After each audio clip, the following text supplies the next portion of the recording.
শিলিগুড়ির থেকে মাত্র 50 কিলোমিটার দূরত্বেই ঘুরে আসুন নেপালের কোলবং সাসপেনশন ব্রিজ। যেহেতু বিদেশ, তাই অনেকেই জানতে চাইবেন কিভাবে যেতে হয়।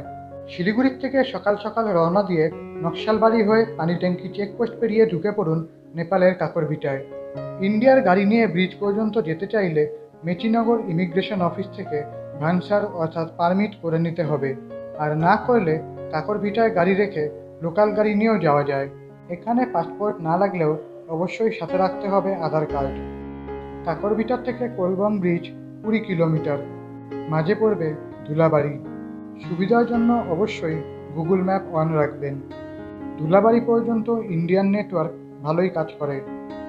নেপালি ভাষায় লেখা আছে ঝুলন্ত পুল অর্থাৎ সাসপেনশন ব্রিজ। পাহাড় আর জঙ্গলের দৃশ্য নিয়ে জায়গাটা বেশ সুন্দর। ব্রিজে ওঠার মুখেই পাবেন বেশ কয়েকটা ছোট ছোট ফুড স্টল।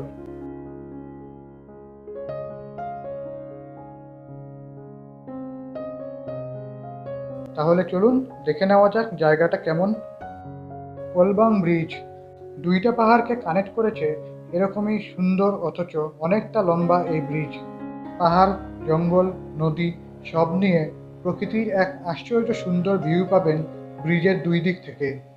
শুধুমাত্র এই দৃশ্য দেখার জন্যই প্রচুর টুরিস্ট আসছে। নদীর লেভেল থেকে ব্রিজটা অনেকটাই উপরে, অথচ এর নিচে কোনো সাপোর্টই দেওয়া নেই। সোজা দেখুন, বুঝতেই পারছেন কতটা লম্বা এই ব্রিজ। লোকজনের কোলাহল না থাকলে শুনতে পাবেন নদীর স্রোতের আওয়াজ, আর তার সাথে প্রচণ্ড হাওয়া। আকাশ পরিষ্কার থাকলে চারপাশের ভিউ সত্যিই উপভোগ করার মতন।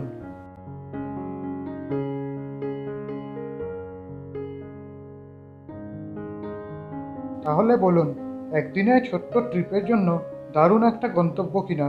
শিলিগুড়ির থেকে একদিনেই বেরিয়ে আসতে পারবেন, পাহাড় জঙ্গলের প্রকৃতিও দেখবেন, আবার উপরই পাওনা ছোট্ট একটা বিদেশ ভ্রমণও হয়ে যাবে।